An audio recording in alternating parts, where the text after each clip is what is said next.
सोनम वांगचुक की पत्नी गीतांजलि भाजपाई सिस्टम के खिलाफ दिल्ली हाईकोर्ट पहुंच चुकी हैं और कहा है कि सोनम को इलाज के बहाने अवैध हिरासत में रखा गया है। जी हां, डॉक्टर गीतांजलि ने अस्पताल से लेकर भाजपाई सरकार पर यानी दिल्ली और केंद्र सरकार पर बेहद गंभीर आरोप लगाए हैं। बता रही हैं कि अस्पताल के भीतर क्या क्या हो रहा है, किस तरीके से हो रहा है और वहां भी कथित रूप से झूठ वाला अमृतकाल चल रहा है। तत्काल सुनवाई की मांग करते हुए हाईकोर्ट में इन्होंने क्या क्या अर्जी लगाया है, एकदम आसान भाषा में उसे देखेंगे। बात सोनम वांगचुक के पिता की भी करेंगे। ये इसलिए जरूरी है क्योंकि सामान्य लोगों के पिता अगर वैसे हों तो बेटा ये सब काम कबो नहीं करेगा। अभिजीत दीपके ने जंतर मंतर से एक नया वीडियो जारी किया है। उधर भाजपा शासित राज्यों में वांगचुक की पेंटिंग बनाने भर से एफआईआर होने लगी है। कल जिस तरीके से दिल्ली के जंतर मंतर पर पूरे प्लानिंग के साथ 30 सेकंड के भीतर वांगचुक को उठा लिया गया, उसी तरह मध्य प्रदेश के छतरपुर में भी भाजपाई शासन ने किया है। यहां भी अनशन करने वालों को झटके में उठा लिया गया। दुनिया के सबसे बड़े लोकतंत्र में यानी लोकतंत्र की अम्मा के भीतर जहां के प्रधानमंत्री लोकतंत्र को जीते हैं, खाते हैं, पीते हैं, लोकतंत्र उनकी रगों में बहता है, उस देश में लोकतंत्र के प्राथमिक सूत्र के साथ क्या क्या किया जा रहा है, भाजपाई सरकारों में क्या क्या हो रहा है, जरा ध्यान से देख लीजिए। आगे बढ़ने से पहले आप सभी से एक छोटी सी अपील है, पहली बार है तो चैनल को सब्सक्राइब करके घंटी बजा दीजिए टन से। हर वीडियो को लाइक और शेयर करना आपकी जिम्मेदारी है। यही नीचे सब्सक्राइब का बटन है, ये काम तुरंत कर लीजिए, ये बहुत जरूरी है। इसके अलावा आप जानते हैं कि हम किसी धन्ना सेठ या राजनीतिक दल के दम पर चलते नहीं, तभी खुलकर आपके मुद्दों पर बात हो पाती है। हमारा काम पसंद आता हो तो इस QR कोड या फिर मोबाइल नंबर का प्रयोग करते हुए जो भी हो सके आर्थिक सहयोग भेजने का प्रयास जरूर करें। बहुत बहुत धन्यवाद। सबसे पहले हाईकोर्ट वाला मसला देख लेते हैं, इसके बाद देखेंगे कि सोनम वांगचुक ने अस्पताल से कौन सा संदेश भेजा है। वांगचुक की पत्नी डॉक्टर गीतांजलि ने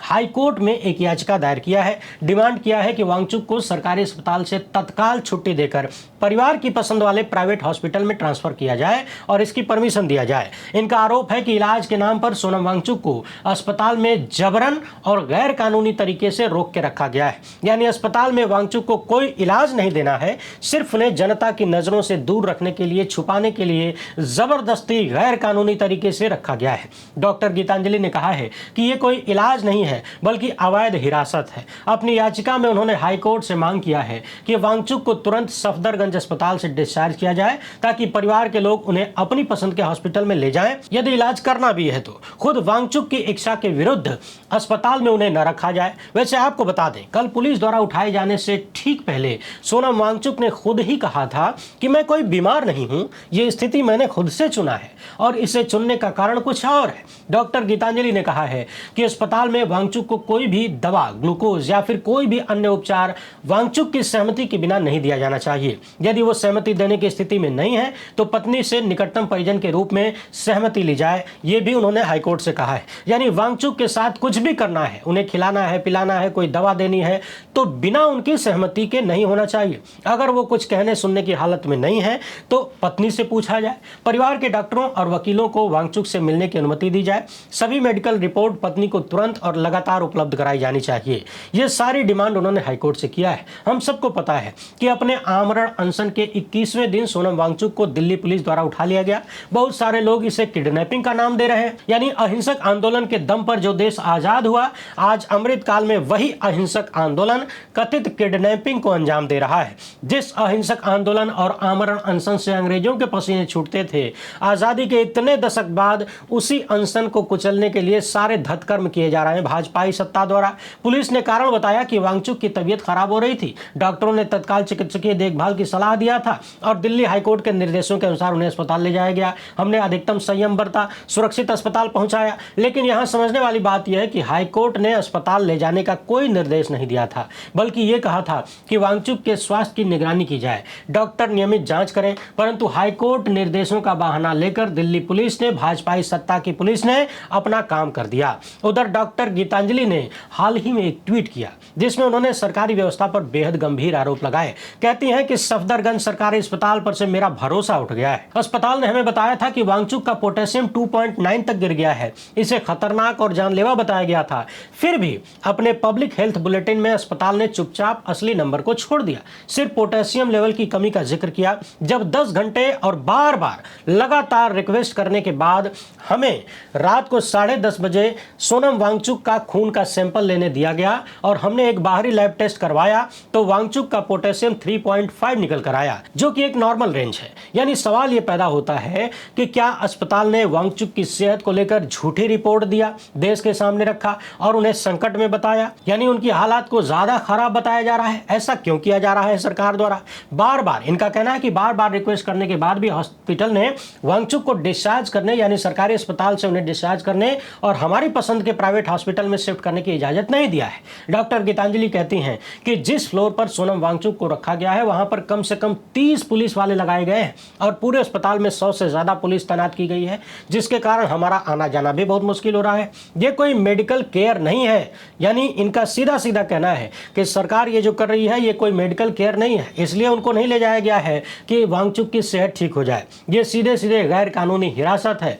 अगर सोनम को कुछ होता है तो हॉस्पिटल के अधिकारियों और सरकार की पूरी जिम्मेदारी लेनी होगी। इसलिए मैंने हाईकोर्ट का दरवाजा खटखटाया है और तत्काल सुनवाई की मांग किया है और सोनम की तबीयत और बिगड़ने से पहले उन्हें शिफ्ट कराने की इजाजत मांगी है। किसी भी परिवार को खाली ये चुनने के लिए सिस्टम से नहीं लड़ना चाहिए कि उन्हें अपने लोगों को कहां इलाज करवाना है। यानी सोचिए कि एक पत्नी अपनी मर्जी से अपनी पति का इलाज भी नहीं चुन सकती। यह है मोदी शाह का अमृतकाल। अदालतों के निर्देशों को, अदालतों के आदेशों को अपने हिसाब से घुमा फिरा के प्रयोग किया जाता है और लोकतंत्र की अम्मा की ऐसी तैसी की जा रही है। डॉक्टर गीतांजलि ने आरोप लगाया है कि सरकारी अस्पताल पूरा मेडिकल रिकॉर्ड नहीं दे रहा है, चुनिंदा जानकारी दे रहा है, बहुत सारी जानकारी छिपा रहा है। हमें अपने स्वतंत्र डॉक्टरों से राय लेने से भी रोका जा रहा है। बार बार कहने के बाद भी वांगचुक को डिस्चार्ज नहीं किया जा रहा। यानी यहां भी पूरी तरह से तानाशाही चल रही है। वैसे एक बात और बता दें, अस्पताल में भर्ती होने के बाद भी खबरों के अनुसार सोनम वांगचुक हॉस्पिटल में कोई दवाई, कोई लिक्विड दवा के रूप में तथा अन्य तरीकों से कुछ भी खाने पीने से इनकार कर चुके हैं। डॉक्टर उन्हें लगातार उपचार लेने के लिए समझा रहे हैं, लेकिन उन्होंने साफ साफ मना कर दिया है कि मुझे इन सब की जरूरत नहीं है। और जैसा कि मैंने पहले भी कहा था, बहुत सारे लोग वांगचुक से लगातार ये कह रहे हैं कि आप अनशन तोड़ दीजिए, सत्ता की बहुत मोटी चमड़ी है, कोई फर्क नहीं पड़ेगा। जबकि मूल बात सरकार से कही जानी चाहिए कि आप धर्मेंद्र प्रधान का इस्तीफा करवाइए, जिम्मेदारी लीजिए। इतनी बेशर्मी दिखाने की क्या जरूरत है? इसी बीच सोनम वांगचुक ने अस्पताल के भीतर से ये संदेश भेजा है।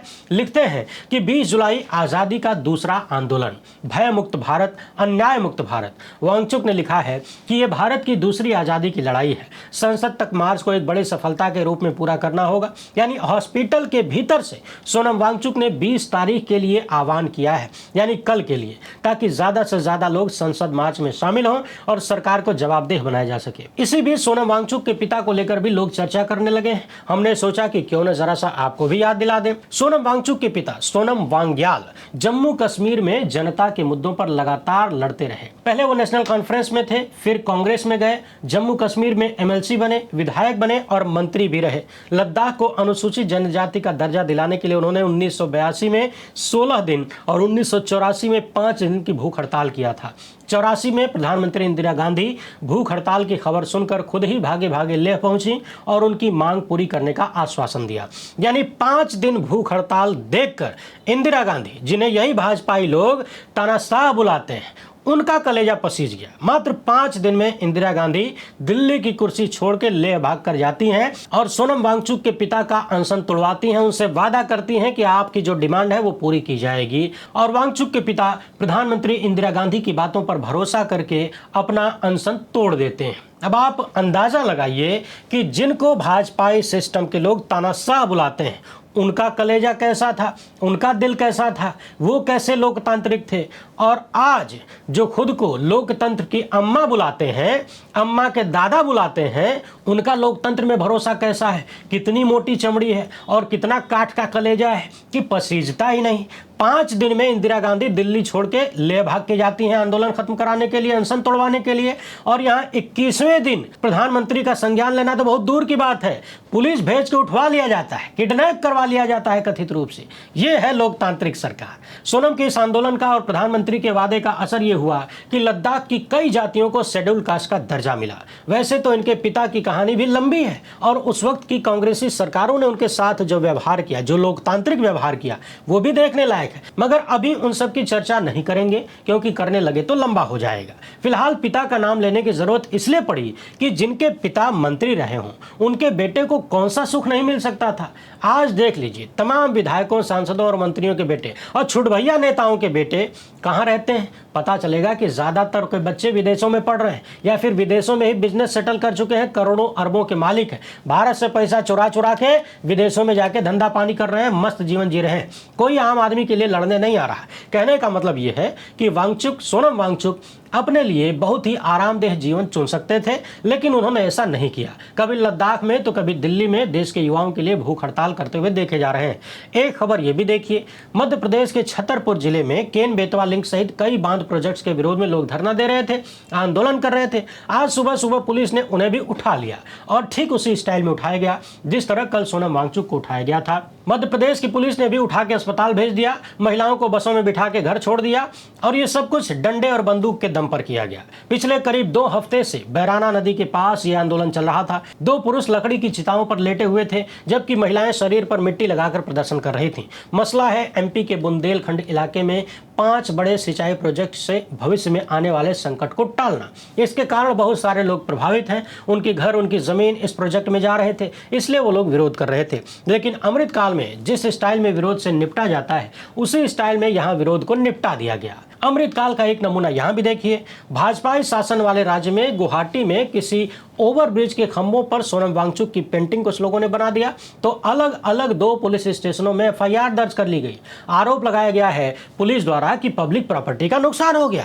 अब आप सोचिए कि देश किस रास्ते पर चल पड़ा है। भाजपाई शासन आने के बाद तुरंत बाद से देखा गया कि जितने भी पब्लिक इंफ्रास्ट्रक्चर हैं, चाहे वो किसी भी सरकार के अंतर्गत बनाए गए हों, उन पर उल्टे सीधे पेंटिंग करके उन्हें अपना दिखाने की कोशिश की गई। पुरानी सरकारों ने जो बनवाया था उस पर भी कमल का फूल चिपका दिया इन लोगों ने ताकि लोगों को लगे कि इन्होंने ही बनवाया है। पुरानी दीवारों पे नई पेंटिंग करके स्मार्ट सिटी दिखाने की कोशिश की गई। वहां पब्लिक प्रॉपर्टी का नुकसान नहीं था क्योंकि सरकार जनता के पैसे से पेंटिंग कर रही थी, अपनी मर्जी की पेंटिंग कर रही थी, अपना प्रचार कर रही थी। और यहाँ एक कार्यकर्ता की पेंटिंग पुल के खंभे पर बना दी गई तो पब्लिक प्रॉपर्टी का नुकसान हो गया। जबकि सामान्य व्यक्ति भी जानता है कि किसी दीवार पे पेंटिंग करने से दीवार का भला होता है, मजबूती आती है, बाहरी पर्यावरण का नुकसान कम होता है। जिन पुलिस वालों ने पब्लिक प्रॉपर्टी की इतनी चिंता दिखाया है गुवाहाटी में, उनसे पूछा जाना चाहिए कि जब बनने से पहले पुल गिर जाता है, सड़क बनने के अगले दिन धंस जाती है, स्वर्ग का नया द्वार खुल जाता है,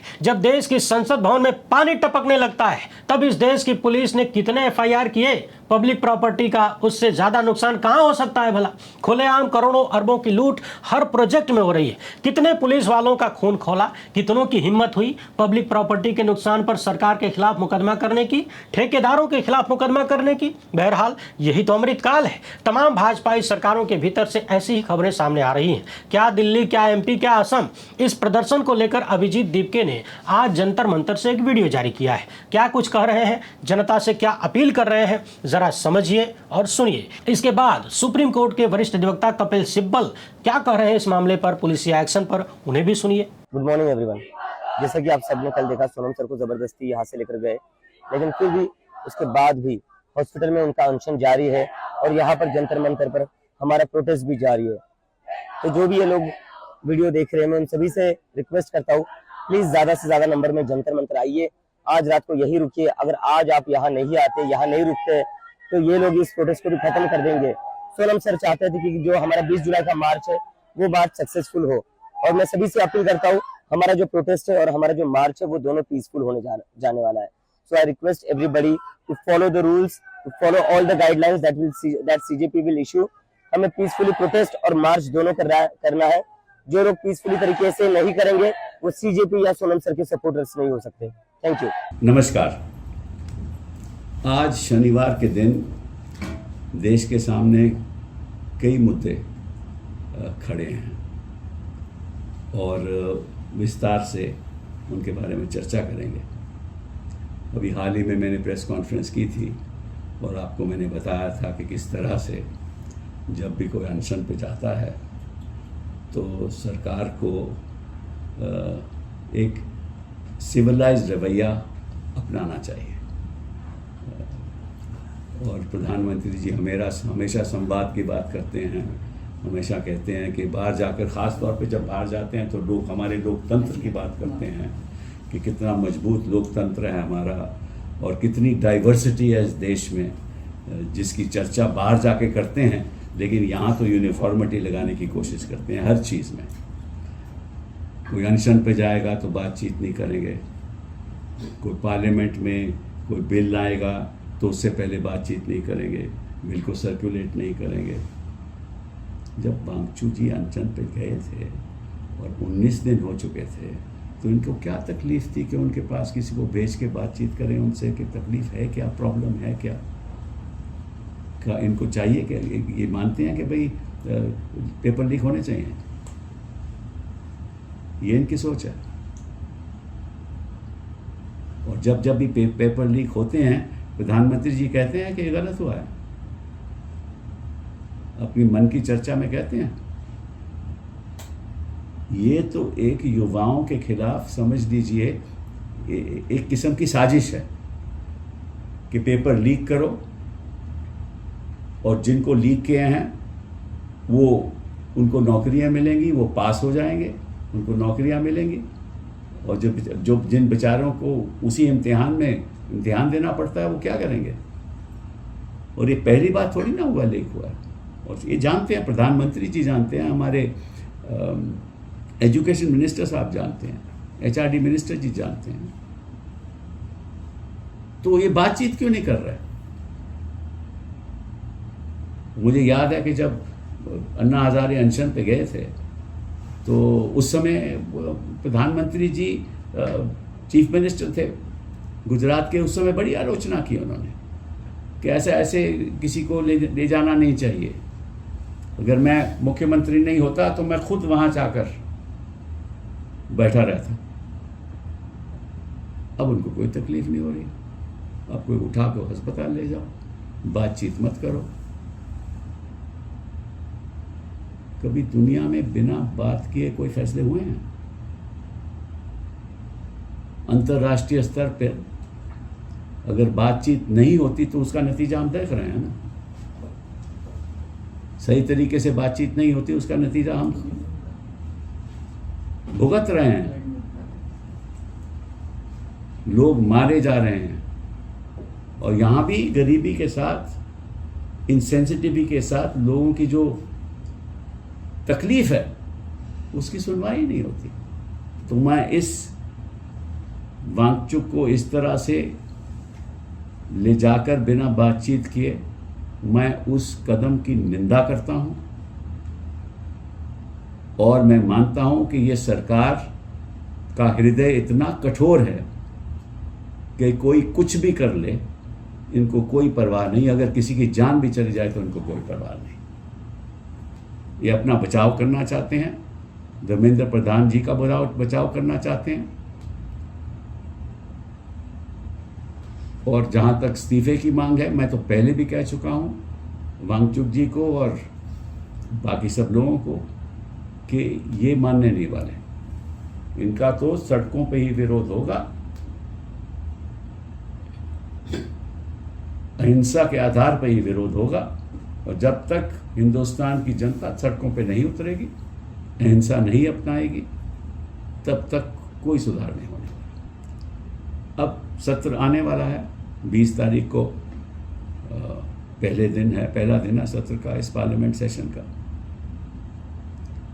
और मैं समझता हूं कि ये जो पार्लियामेंट का सेशन है, ये हिंदुस्तान के इतिहास में इस सेशन में क्या होने वाला है वो आगे वाले इतिहास में लिखा जाएगा। मैं वह बात आपसे क्यों कह रहा हूं? आपने हाल ही में घटनाएं जो हिंदुस्तान की राजनीति में हुई उसके बारे में आपने पढ़ा भी, लोगों ने लिखा भी, उसकी चर्चा भी हुई। ये जो भाजपा है ये खरीदो फरोख्त क्यों कर रही है? मतलब कि 20 टीएमसी के सांसद, वो लेजिस्लेटिव पार्टी, कोई नॉर्थ ईस्ट जिस पार्टी को हम जानते भी नहीं हैं उसके साथ मर्ज करके और पार्लियामेंट में बैठने लगे। अभी स्पीकर साहब का फैसला नहीं आया कि किस तरह से उनको पार्लियामेंट में बिठाया जाएगा। 20 तो ये हो गए।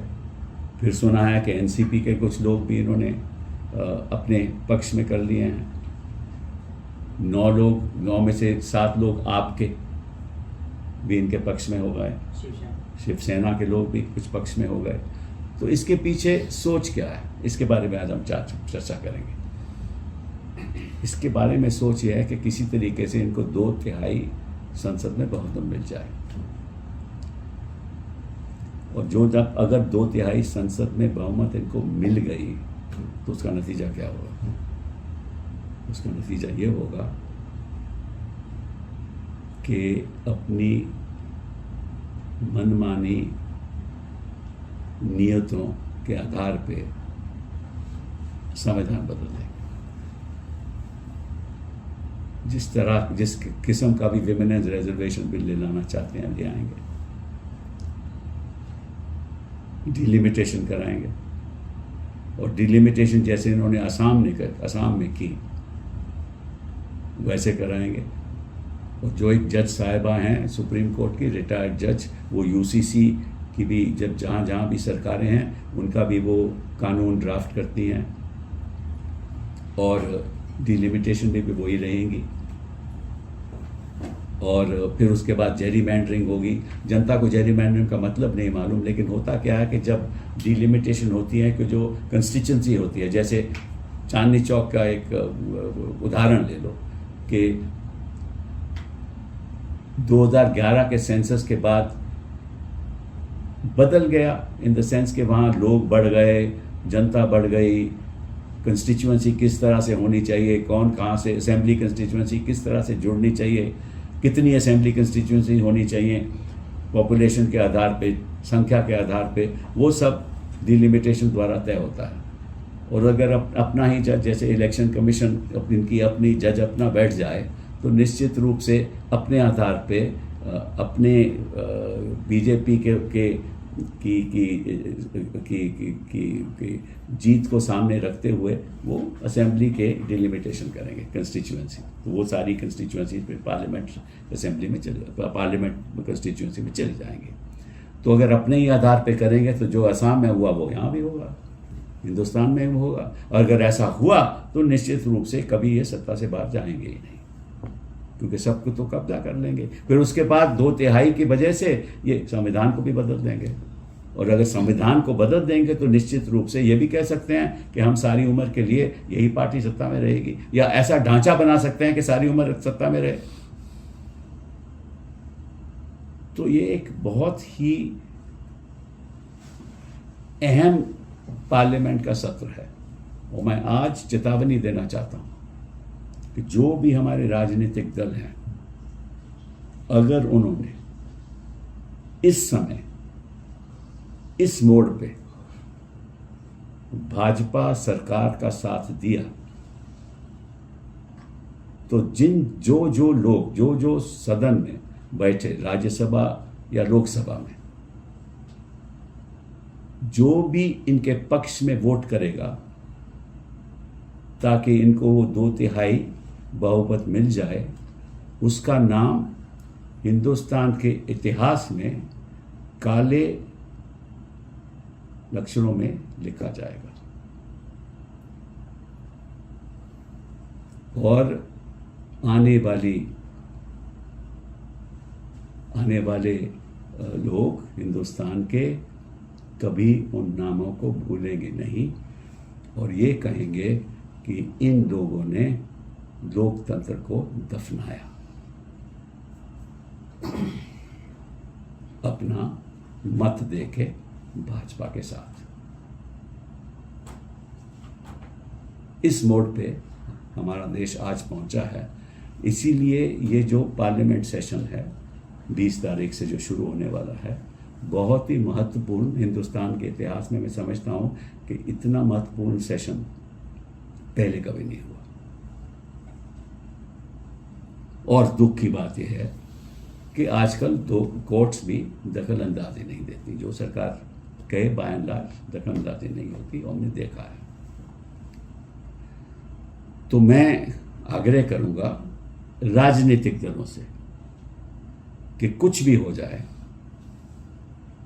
2/3 बहुमत भाजपा को नहीं मिलनी चाहिए, क्योंकि अगर ये नहीं मिली तो 2029 के चुनाव में भाजपा सरकार में नहीं रहेगी, और अगर मिल गई तो 2029 और उसके बाद आप कभी सत्ता में आएंगे नहीं।